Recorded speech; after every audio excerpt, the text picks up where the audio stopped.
नमस्कार, आप देख रहे हैं इंडिया न्यूज पंजाब और मैं हूं आपके साथ पराग गुप्ता। इंडिया न्यूज पंजाब पर आज की बड़ी बहस का मुद्दा है हिमाचल में उपचुनाव और विधानसभा चुनाव में बीजेपी और कांग्रेस की क्या तैयारी है। क्या हिमाचल में बढ़ेगी सियासी हलचल। हिमाचल बीजेपी की मिशन रिपीट पर 3 दिन तक बैठक चली, जिसमें करीब 28 निगमों बोर्डों के अध्यक्ष और उपाध्यक्षों ने भाग लिया।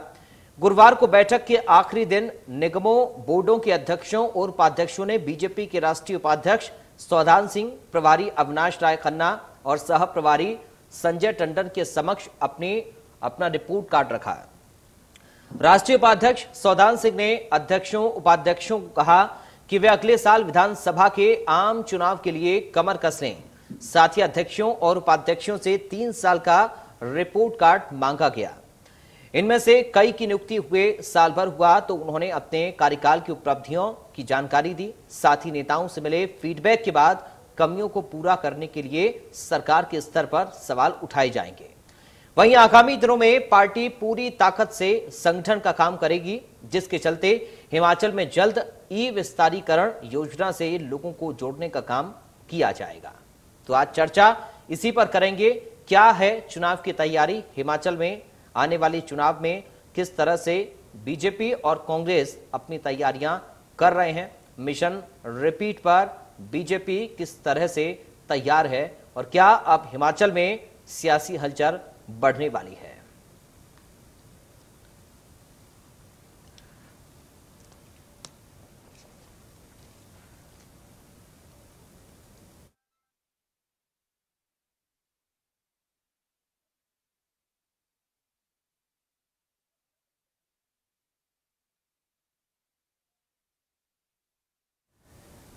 तो अध्यक्षों और उपाध्यक्षों ने इस बैठक में हिस्सा भी लिया है। बैठक की तस्वीरें हम आपको दिखा रहे हैं। सभी छोटे बड़े नेताओं से उनका रिपोर्ट कार्ड लिया गया। आगामी चुनाव के लिए बीजेपी कमर कस चुकी है। ई विस्तारीकरण योजना से अब लोगों को जोड़ा जाएगा, इस तरह की जानकारी मिली है। हिमाचल बीजेपी ने उपचुनाव के लिए प्रभारी तैनात किए हैं। सीएम जयराम ठाकुर ने 2022 में भी मैं मुख्यमंत्री रहूंगा, इस तरीके का बयान भी दिया था। यानी बीजेपी पूरी कोशिश कर रही है कि कैसे एक बार फिर से हिमाचल में अपनी सरकार बनाई जाए, कैसे हिमाचल में एक बार फिर से अपनी मजबूत रणनीति विधानसभा चुनाव के लिए तैयार की जाए। हमारे साथ 2 खास मेहमान जुड़ गए हैं। बीजेपी से प्रवक्ता उमेश दत्त और साथ ही कांग्रेस पार्टी से प्रवक्ता सुशांत। उमेश जी और सुशांत जी, आपका स्वागत है सर इंडिया न्यूज में। धन्यवाद। उमेश जी, आप ही से शुरुआत कर रहा हूं सर बड़ी बहस की। उमेश जी, क्या तैयारी है मिशन रिपीट की आप लोगों की? भारतीय जनता पार्टी जिस तरह से केंद्र में भारतीय जनता पार्टी की सरकार जनहितैषी कार्य में लगी है जी, और उसी तरह से हिमाचल प्रदेश में आदरणीय मुख्यमंत्री जयराम ठाकुर के नेतृत्व में लगातार प्रगति पर हिमाचल प्रदेश बढ़ रहा है। अलग अलग योजनाओं के माध्यम से आम व्यक्ति को लाभ पहुंचाने का काम जो है वो भारतीय जनता पार्टी कर रही है और इस विपत्ति की घड़ी में भी बड़ी सजगता के साथ जयराम सरकार लगातार कार्य कर रही है। तो इसी के साथ साथ जो विधायक हैं, जो मंत्री हैं, वो भी अपने अपने क्षेत्र में अपने अपने डिपार्टमेंट्स में अच्छा काम कर रहे हैं। इन्हीं सभी विषयों को लेकर जो है वो भारतीय जनता पार्टी आगामी चुनावों में जाएगी और भारतीय जनता पार्टी लगातार 24/7 लगातार काम करने वाली पार्टी है। सेवा ही संगठन पार्ट 2 के माध्यम से कोविड की इस महामारी के चलते भी लगातार लोगों के बीच में सेवा के कार्य कर रही है। मैं आज आपके चैनल के माध्यम से कह सकता हूं कि जो मिथ हिमाचल प्रदेश में है कि एक बार एक पार्टी आएगी, एक बार दूसरी पार्टी आएगी, वो इस बार टूटने वाला है और भारतीय जनता पार्टी 2022 में जयराम ठाकुर जी के नेतृत्व में फिर से सत्तासीन होगी। ठीक है सुशांत जी, सीएम जयराम ठाकुर ने कहा था कि 2022 में वो फिर से मुख्यमंत्री होंगे। कांग्रेस पार्टी जमीनी स्तर पर खुद को कैसे मजबूत कर रही है ताकि इस बयान को चुनौती दे पाए? नगर निगम के चुनाव हुए, कांग्रेस सोलन में सत्ता में आई, कांग्रेस पालमपुर में एब्सोल्यूट मेजॉरिटी के साथ आई जी, जहां पर आपके ध्यानार्थ ये बताना चाहेंगे कि पालमपुर में भाजपा मात्र 3 सीटों पर सिमट के रह गई। उसके बाद हम बात करते हैं धर्मशाला की। धर्मशाला में भाजपा की नगर निगम बनी, रो रो के नगर निगम बनी। तो एक जो ध्रुवीकरण की राजनीति है, जिस प्रकार से लोग प्रदेश की डबल इंजन की सरकार जो केंद्र में भी है और प्रदेश में भी है, उससे लोग तंग आ चुके हैं, महंगाई चरम सीमा पर है। तो कहीं ना कहीं लोगों का आक्रोश सत्ता में होने के बावजूद भी अगर कांग्रेस 2 नगर निगमों पर एब्सोल्यूट मेजॉरिटी के साथ काबिज होती है, तो ये अपने आप में परिचायक है कि कांग्रेस किस प्रकार से जमीनी स्तर पे तैयारी कर रही है।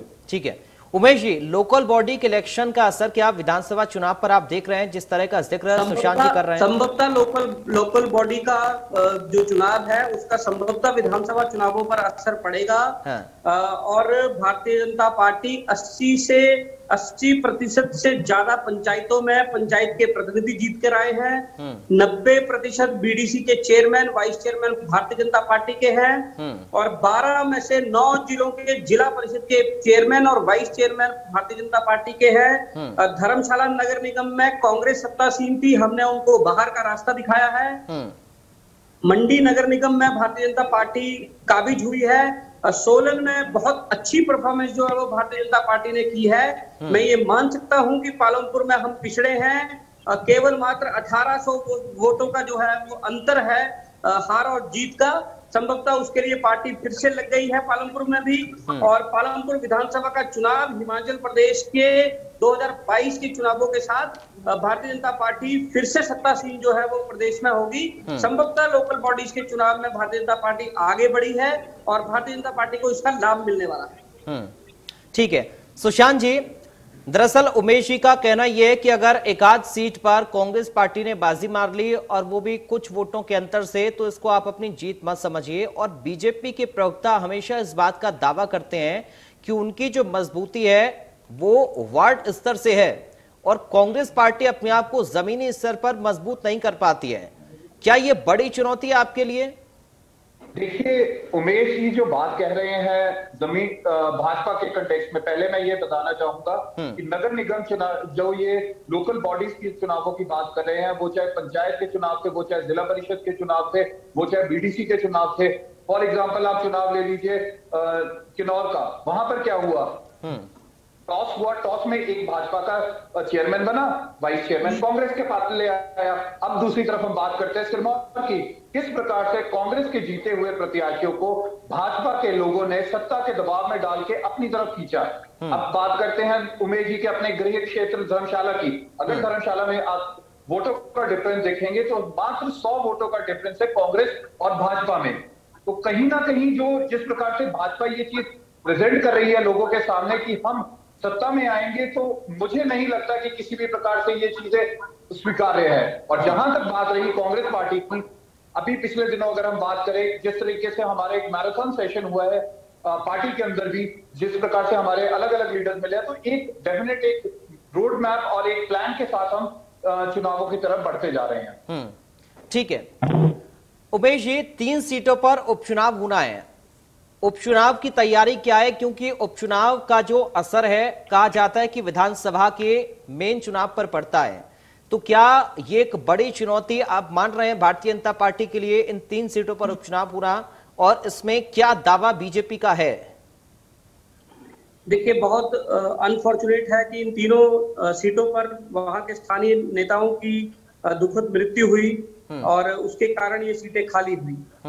लेकिन संभवतः लोकतंत्र में चुनाव एक स्वाभाविक प्रक्रिया है और मैं ये कहना चाहता हूं कि इस प्रदेश में मुख्यमंत्री जयराम ठाकुर जी के सत्तासीन होने के बाद 2 महत्वपूर्ण चुनाव हुए हैं। एक चुनाव 2019 में लोकसभा का चुनाव था जिसमें 68 में से 68 विधानसभा चुनावों के नतीजे अगर हम देखें तो भारतीय जनता पार्टी आगे थी। उसके बाद 2 उपचुनाव हुए, पछात का उपचुनाव हुआ और धर्मशाला का उपचुनाव हुआ। भारतीय जनता पार्टी बहुत आगे रही, धर्मशाला में कांग्रेस की जमानत जब्त हुई। तो मैं ये कह सकता हूं कि लगातार काम करते हुए, चाहे वो केंद्र सरकार की योजनाओं का लाभ हो, चाहे वो प्रदेश सरकार की योजनाओं का लाभ हो, और वो स्थानीय लीडर्स की एक्टिवनेस हो। हिमाचल प्रदेश में जयराम ठाकुर के नेतृत्व में जो मंत्री काम कर रहे हैं, जो विधायक काम कर रहे हैं, उनकी एक्टिवनेस हो। मैं ये दावा कर सकता हूं कि मंडी लोकसभा क्षेत्र भी भारतीय जनता पार्टी बहुत बड़े मार्जिन से जीतेगी, और दोनों विधानसभा जो उपचुनाव हैं उसमें भी भारतीय जनता पार्टी बाजी मारेगी, और इसका रिजल्ट जो है वो आगे भी जाएगा। 2022 बहुत दूर नहीं है, और 2022 में फिर से जयराम ठाकुर के नेतृत्व में भारतीय जनता पार्टी प्रदेश में सत्तासीन होगी। और जो मिथ है, जो एक तथाकथित परंपरा इस प्रदेश में चले आ रही है, उस परंपरा पर भी रोक लगेगी, ऐसा मेरा मानना है। ठीक है सुशांत जी, 2 सीट विधानसभा की, 1 सीट लोकसभा की, और जिस लोकसभा सीट पर उपचुनाव होना है मंडी, वो मुख्यमंत्री का होम टाउन है। क्या तैयारी वहां पर आप लोग कर रहे हैं, दोनों विधानसभा के साथ लोकसभा उपचुनाव की भी? देखिए, हमारे जो सह प्रभारी है संजय दत्त जी, वो अभी 6 दिन के हिमाचल दौरे पे आए, जिसपे उन्होंने एक्सटेंसिवली एक लीडर से अकेले में बातचीत की और एक रोड मैप तैयार किया गया, जिसके तहत अगले चरण में वो सबसे पहले फतेहपुर, उसके उपरांत मंडी पार्लियामेंट और उसके उपरांत जुब्बल कोटखाई कॉन्स्टिट्यूएंसी स्वयं विजिट करेंगे। स्वयं विजिट करने का जो मतलब है वो एक क्लियर इंडिकेशन है कि कितने सीरियसली हम बाय इलेक्शंस को ले रहे हैं। और जहां तक बात रही सरकार की तरफ से पूरे प्रयास किए जाएंगे इन चुनावों में सरकारी मशीनरी का दुरुपयोग करने का। लेकिन हमारा एक मानना है कि इस समय जो प्रदेश की जनता है, वो कोविड के दौरान जिस प्रकार से हमारी अर्थव्यवस्था गुलाम हुई है, जिस प्रकार से मिसमैनेजमेंट के कारण प्रदेश में इतनी ज्यादा कोरोना के कारण मृत्यु हुई है, जिस प्रकार से पूरे हिमाचल प्रदेश पूरे भारतवर्ष में टॉप रैंकिंग पे गया कोविड की वजह से, वो कहीं ना कहीं दर्द लोगों का इन उपचुनावों में झलकेगा। और वो जो उपचुनाव है वो रेफरेंडम होगा कि किस प्रकार का मिस गवर्नेंस हिमाचल प्रदेश में हुआ है।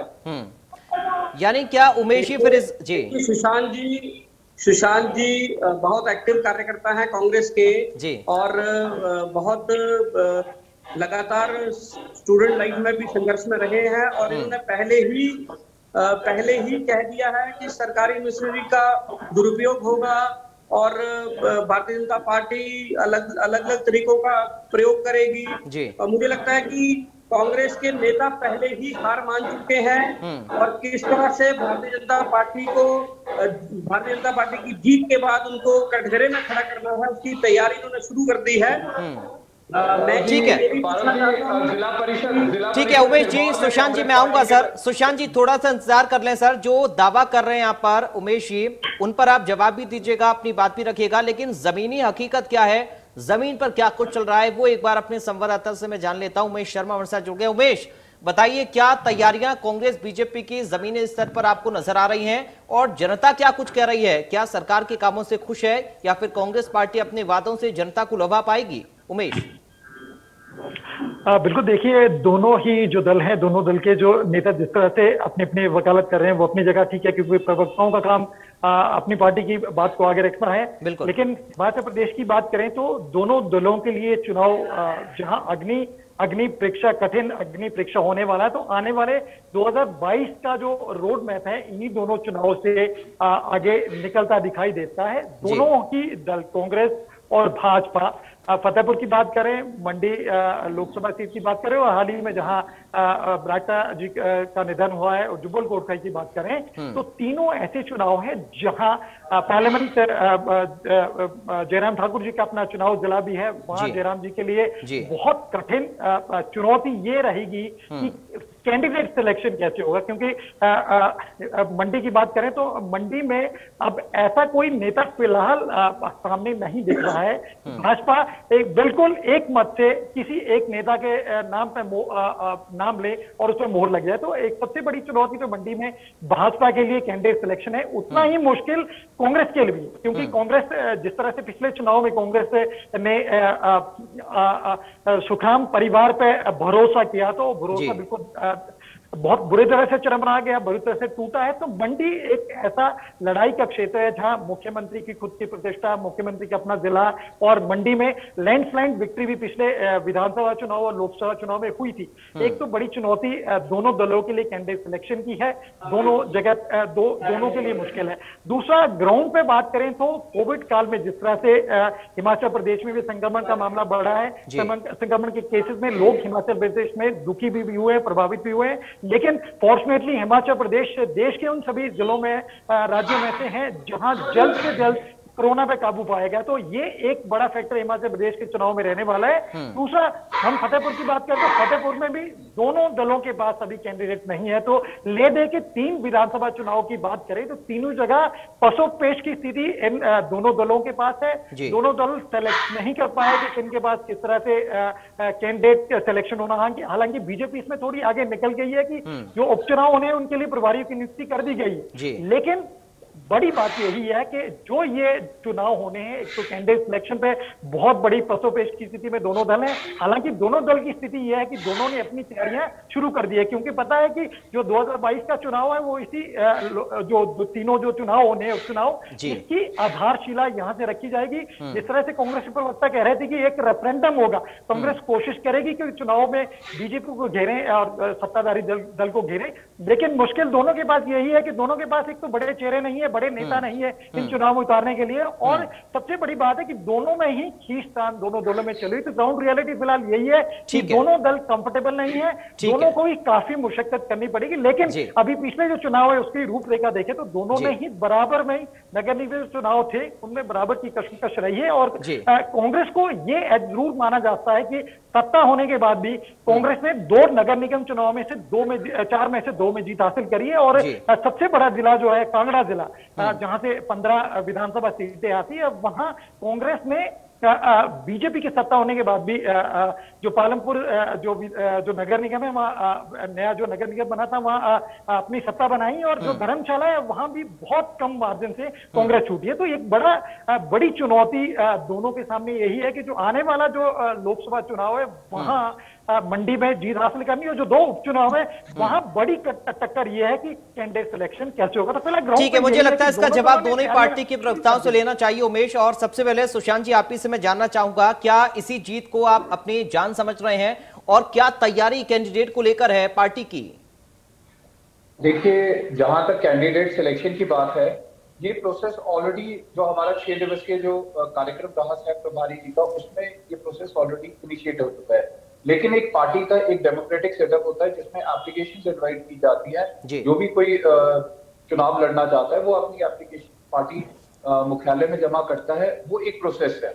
लेकिन जहां तक एक ग्राउंड रियलिटी की बात है, जिस प्रकार से हमने चुनाव लड़ना है, चुनाव में कांग्रेस के पास डेफिनेटली कुछ एक मुद्दे हैं जिनको लेकर हम लोगों के बीच में जाना चाहते हैं। पिछले चुनावों में जो अगर आप नगर निगम चुनावों की बात करें, उसके बाद जिस प्रकार से पेट्रोल, डीजल, सरसों का तेल, इन प्रकार की चीजों में जो बढ़ोतरी हो रही है, जिस प्रकार से आम जनमानस प्रभावित हो रहा है, ये डेफिनेटली कांग्रेस के एजेंडा में है। और साथ ही साथ अगर हम बात करें जिस प्रकार से चुनाव लड़ने के लिए, देखिए एक चीज बड़ी क्लियर है, भाजपा सत्ता में है, सब कुछ करेगी। उमेश जी तो जीत से पहले अपनी जीत का दावा मेरे मुख से लेने के प्रयास कर रहे हैं, लेकिन सच्चाई क्या है वो इनका दिल भी जानता है, ठीक है, वो प्रदेश की जनता भी जानती है।